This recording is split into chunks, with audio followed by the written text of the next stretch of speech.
বলবো এই মিলে তো উনার লাগে আমার শুনে কেমন نحمد على رسوله كريم أما بعد فأعوذ بالله السميع العليم من الشيطان الرجيم والصلاة والسلام عليك يا رسول الله والصلاة والسلام عليك يا حبيب الله والصلاة والسلام عليك يا شافي المذنبين والصلاة والسلام عليك يا رحمة للعالمين والصلاة والسلام عليك يا أولي الكاملين والصلاة والسلام عليك يا نور مجسم رسول أكرم صلى الله عليه وسلم। আজ আমরা মহান রবের কাছে শুকরিয়া জ্ঞাপন করছি। আল্লাহ রব্বুল আলমিনের মেহেরবানিতে নূরে মদিনা দারুল নূরে মদিনা আওলাদের রাসূল শাহ সৈয়দ নাসিরউদ্দিন সিপাহ সালাত আল মাদানী রহমতুল্লাহ আলাইহির রুহানি হায়দারিয়া চিশতিয়া দরবার শরীফের উদ্যোগে আমরা রওনা হলাম জিয়ারতের উদ্দেশ্যে মহান আল্লাহর অলির দরবার হযরত আওলাদে রাসূল শাহ সৈয়দ নাসিরউদ্দিন সিপাহ সালাত আল মাদানী রহমতুল্লাহ আলাইহি পূর্ব পশ্চিম রওজা মোবারক সহ 120 আউলিয়ার দরগা ঐতিহাসিক পুরাতন দরবার শরীফে হযরত শাহজালাল রহমতুল্লাহ আলাইহির প্রধান সেনাপতি আওলাদে রাসূল শাহ সৈয়দ নাসিরউদ্দিন সিপাহ সালাত আল মাদানী রহমতুল্লাহ আলাইহি যার আজানের ধ্বনিতে রাজা গৌর গোবিন্দের দালান ভেঙে পড়েছিল জমিনে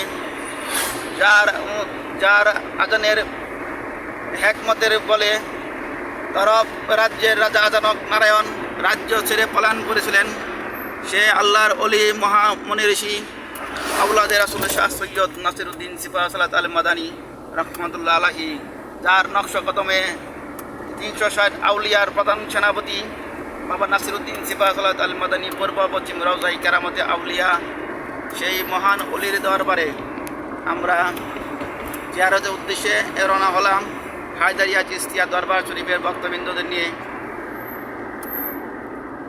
আমাদের সমাজে এক শ্রেণীর আলেম উলামাগণ আছেন যারা বলেন মাজার জিয়ারত শিরিক বেদাত। তারা ভুলে যায় যে আমাদের এই দেশ ছিল হিন্দু রাজ্য। এই দেশে যে আল্লাহর অলিগণ আগমন না করলে আল্লাহকে আমরা চিনতাম না, দয়াল নবীকে আমরা চিনতাম না। যাদের নকশ কদমের ধরে আজকে আমরা আল্লাহ রাসূলের প্রদত্ত ইসলাম শান্তির ধর্ম পেয়েছি, সে আল্লাহর অলিগণের রওজা জিয়ারত করা সুন্নতে কাজ। সাহাবায়ে কেরামগণ তারা এই সুন্নত পালন করেছেন, আমরা সে কাজ করি। যে আল্লাহ বলেছেন যখন আল্লাহ অলিগণ উসিলা লইয়া কেউ আল্লাহর দরবারে সাহায্য প্রার্থনা করে আল্লাহ সেই বান্দার ভাগ্য পরিবর্তন করেন। এবং সুখে দুঃখে মানুষ যখন অসহায় অবস্থায় আল্লাহ অলির দরবারে যাইয়া জিয়ারত করে তাদের উসিলা নিয়ে আল্লাহ রাসূলের কাছে সাহায্য প্রার্থনা করেন, তখন আল্লাহ পাক খুশি হইয়া ওই বান্দার মনের আশা পূরণ করে দেন। সুবহানাল্লাহ। যাহার মুর্শিদ নাই তার মুর্শিদ হলো শয়তান। আল্লাহ পাক কোরআনে ঘোষণা করেছেন, আমি যাদেরকে গুমরা করে রেখেছি তারা কখনো অলি মুর্শিদের সন্ধান পাবে না। যাদেরকে আল্লাহ নিজেই গুমরা করে রেখেছেন তারা অলি মুর্শিদের সন্ধান পাবে না। এবং সূরা মুনাফিকের মাধ্যমে আল্লাহ আমাদের পূর্বে জানিয়ে দিয়েছেন যে এক শ্রেণী মানুষ থাকবে, টুপি দাড়ি পাঞ্জাবি নামাজ তসবিহ তালিয়া সব থাকবে, কিন্তু তাদের অন্তরে ইসলাম প্রবেশ করবে না, তাদের হুলকুমের নিচে ইসলাম আসবে না, ইসলাম শান্তির পানি পৌঁছবে না। তারা মুখে মুখে লেবাসদারি মুসলমান, কিন্তু তারা অন্তর থেকে মুসলমান না। আর এই মুসলমানগুলো এই নবী বিদ্বেষী, তারা প্রিয় নবীর শানে বেয়াদবি করে। যারা নবীকে চিনতে ভুল করে তারা ইচ্ছে করেই এই বেয়াদবিগুলো করে থাকে। এই বেয়াদবের রসুলেরা চিরঘৃণিত। যারা আমার নবীর শানে এক বেয়াদব বলেছেন যে আমার নবী 40 বছর পরে নবুয়ত লাভ করেছেন। আল্লাহ বলেন, যখন আমি আদমকে সৃষ্টি করি নাই, আদমের দেহ যখন ধুলিবালিতে গড়াগড়ি করছিল, তারই আগে আমার হাবিব নবী হিসাবে পৃথিবীতে আমি সৃষ্টি করে রেখেছি। আর এই কোরআন দ্বারা আল্লাহ অনেক প্রমাণ দিয়েছেন, তারপর আমরা অনেকে মানতে অস্বীকার। তো যারা অস্বীকার করে তারা চিরজীবনী এই ধরনের কাজ করতে থাকবে। প্রকৃত জ্ঞানী মানুষ তারাই যারা আল্লাহকে চিনার লাভ করেছেন। সেই ধনী যে দুনিয়া থেকে নিজেকে চিনতে পেরেছেন, মান আরাফা নাফসাহু ফাকাদ আরাফা রাব্বাহু বলে গেছেন রাসূলুল্লাহ দেওয়ানো, অবুঝ মনরে নিষ্কি নিজাকে চিনরে। তো আপনি আপনাকে চিনতে গেলে একজন কামেল মুর্শিদের সঙ্গ নিয়ে তাহার কাছ থেকে রুহানি তাওয়াজ্জুদ ফায়েজের মাধ্যমে আপনি আল্লাহকে লাভ করতে পারবেন, নিজেকে চিনতে পারবেন। যে নিজেকে চিনেছে সে তার রবকে চিনেছে। আল্লাহ তার কোরআনে বলেছে, আগে চিনো তুমি তোমারে, তারপর তোমার রবের খুঁজো। প্রিয় নুরে মদ্দিন দারুল ফায়েজ হায়দারি দরবার শরীফের ভক্তবৃন্দ, মুরিদান ও মুহিব্বিয়ান, মহাব্বতের মানুষের উদ্দেশ্যে বলছি, আপনারা আল্লাহ রাসূলের দেখানোর পথ, আপন মুর্শিদের দেখানো পথ ও মত অনুসরণ করে ইহকাল পরকালে ধনী হয়ে আপনারা আল্লাহকে লাভ করার জন্য সচেষ্ট হবেন। আল্লাহর প্রদত্ত বিধান, ইসলামের সংবিধান, 5 ওয়াক্ত নামাজ, নফল, ফরজ, ওয়াজিব এবং সালাতুল তাহাজ্জুদ প্রত্যেকে শ্রদ্ধা ভক্তি সহকারে আদায় করবেন। আপনারা মনে রাখবেন, যারা 5 ওয়াক্ত নামাজ ও তাহাজ্জুদ আদায় করলেন তারা আমার শিষ্য হিসাবে স্বীকৃতি লাভ করবেন, এবং আমার শিষ্য স্বীকৃতি লাভ করার পাশাপাশি দয়াল নবীর উম্মত হিসেবে দয়াল নবীর কাছে আপনি স্বীকৃতি লাভ করবেন। তখন আল্লাহ বলবে যে সেই বান্দাগুলো আমার, যারা আল্লাহর হুকুম মান্য চলছে, মুর্শিদ হুকুম মানছে, রাসূল হুকুম মানছে, তারা প্রত্যেকেই আল্লাহর বান্দা হিসেবে থাকবেন। তখন আপনারা পরপারে পরম সুখে থাকবেন। সে আশায় নিজেকে নিজে চেনার চেষ্টা করেন, এবং প্রত্যেকের মধ্যে যে খারাপ স্বভাবটা আছে, আল্লাহ আমাদের চিশতিয়া তরিকার ইমামে খাজা মাইনুদ্দিন হাসান চানজরি আজমিরি বলেছেন, আপনার মধ্যে যে কুস্বভাবগুলো আছে ওই স্বভাবগুলোকে যখন আপনি সুসম্পন্ন করবেন, এটাই উত্তম ইবাদত। আপনি নামাজ পড়েন, রোজা রাখেন, হজ করেন, জাকাত করেন, আবার পাশাপাশি আপনি সুদ খান, ঘুষ খান, দুর্নীতিবাদে কাজ করেন, তাহলে ওই নামাজ আপনার পথে আসবে না। নামাজ পড়লে 6 নম্বর, নামাজে হইল না রে খবর। এই ব্যাকহরির নামাজ কখনো ব্যস্তের আশা করা যায় না। ফাওয়াইলুল মুরসালিনা বলছে আল্লাহ কোরআনে, ব্যাকহরির নামাজ হবে অয়েল দুজকের ঠিকানা।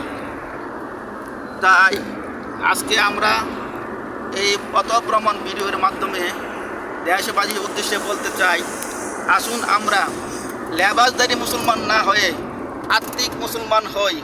অন্তর থেকে আমরা আল্লাহ রাসূলের মহব্বতে জীবন গড়ি।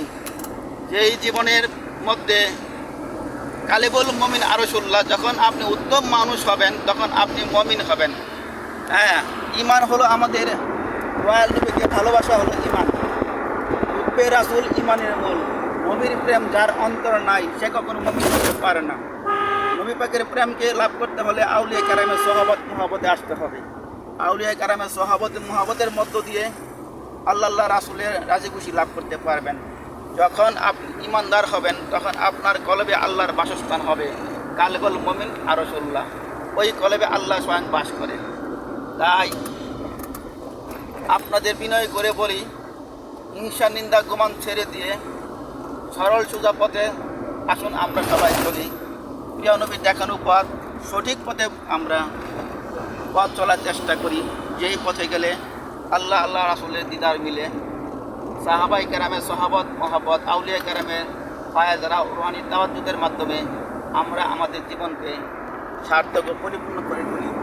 যে উদ্দেশ্যে আল্লাহ পাক এত মহব্বত করে আপনাকে আমাকে সৃষ্টি করেছেন, সেই সৃষ্টি উদ্দেশ্যকে বাস্তবায়ন করার জন্য 5 ওয়াক্ত নামাজ, রোজা, হজ, জাকাত পরোপকারী, মানবতা কল্যাণ, মানবতা পরম ধর্ম।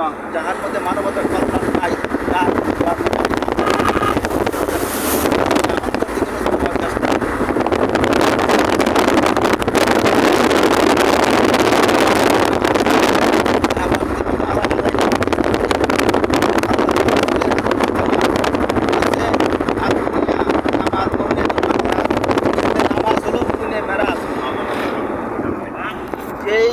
নামাজের মাধ্যমে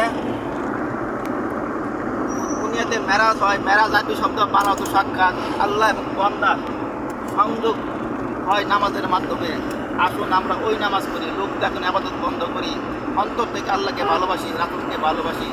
এই ভালোবাসার মধ্য দিয়ে আমরা আল্লাহ রাসূলের রাজি খুশি করে এবং জিয়ারত নসিব হয় আল্লাহর খুব খুব মহব্বত করে। এই মানুষ সৃষ্টি করেছেন প্রেমের জন্য। আসুন আমরা আল্লাহর সেই প্রেমের রাজ্য বাস্তবায়ন করার মধ্য দিয়ে যে উদ্দেশ্যে আল্লাহ আমাদের সৃষ্টি করতেন সেই উদ্দেশ্য বাস্তবায়ন করার চেষ্টা করি। হাকিকতে মানুষ হয়ে নিজেকে পূর্ণাঙ্গ মানুষ রূপে আল্লাহ পাকে দরবারে হাজির করার জন্য আল্লাহ যে মহব্বত করে, যে মায়া করে আপনাকে আমাকে সৃষ্টি করেছেন, সেই মহব্বতের মূল্যায়ন করে প্রভু রবকে আমাদের কল্পে বসানোর জন্য আমরা সর্বাত্মক চেষ্টা করি।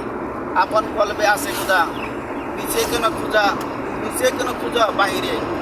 নিজের ঘরে যে আল্লাহর ঘর এটা বুঝতে হবে, প্রতিটা ঘরেই আল্লাহ বাস করে।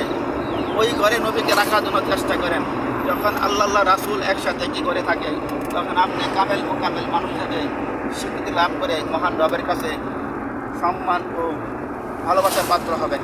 সকলে হিংসা, নিন্দা, ঘৃণা, লজ্জা ত্যাগ করে প্রকৃত মানুষ হওয়ার চেষ্টা করি। যে উদ্দেশ্যে আল্লাহ আমাদেরকে নামাজ দিয়েছেন, জিয়ারতে মুস্তাফা নসিব হয়, ওই হাকিকতে নামাজ পড়ার চেষ্টা করি। নামাজে যেন আমাদের মেরাজ হয়, আমরা যেন ওই নামাজ পড়ি যে নামাজে আল্লাহ রাসূলের দিদার মিলে, যে রাসূলে যে আবাদতে আল্লাহ রাসূলের দিদার আমাদের মেরাজ হয়, ওই মেরাজকে চিন্তা করে আমরা নামাজ পড়ি। যে নামাজে আল্লাহকে দেখা যায় ওই নামাজ পড়ি। লোক দেখানো আবাদত শুধু করি না যে মুখে মুখে আমি দাড়ি রাখলাম, টুপি পরলাম, নিজেকে দাবি করলাম মুসল্লি, আমার সাথে মাওলার দিদার নাই, তাহলে আমি কিসের মুসল্লি হই? মুসল্লি তাকে বলা হয় যার মধ্যে মুমিন হয়, যাহার মধ্যে আল্লাহ রাসূলের বসতি স্থাপন হয়, সে হয় মুসল্লি। যাহার দিক নির্দেশনা কেবলই থাকে আল্লাহ প্রেমের পথে, আল্লাহ ছাড়া কিছু বোঝে না, রাসূল ছাড়া কিছু বোঝে না, সে হয় মুমিন, সে হয় মুসল্লি। আর এই মুমিন মুসলমান হইয়া যখন আপনারা আল্লাহর প্রেমের পথে অগ্রসর হবেন, তখন আল্লাহ আপনার প্রেমের পথে অগ্রসর হবে। এই মহান আল্লাহর ওলিগণের সালাতু ওয়াসসালামু আলাইকা ইয়া উলিল কামিলিন, সালাতু ওয়াসসালামু আলাইকা ইয়া উলিল কামিলিন। এক আল্লাহ ওলির মাজার,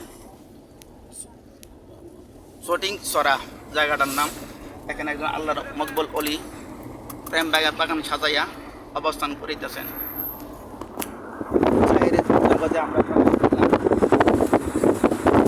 আমরা আল্লাহর ওলি জিয়ারতের উদ্দেশ্যে রওনা হলাম। মাঝখানে লীলা নির্যাতন আমরা অবলোকন করলাম। সৃষ্টির রহস্য, আল্লাহ যে কত মেহেরবান, কত সুন্দর। এই সৃষ্টি তাকালে চিন্তা করা যায় যে স্রষ্টা এত কিছু সৃষ্টি সুন্দর করে, ভিতরে কত সুন্দর। এই শব্দকে উপলব্ধি করে, অন্তর ধারণ করে আমরা যেন প্রত্যেক কামেল মোকামেল হতে পারি, সে আশা ব্যক্ত করে আমরা কত ভিডিও একখানে সমাপ্ত করলাম। ওয়াখানে দাওয়ানা আলহামদুলিল্লাহ।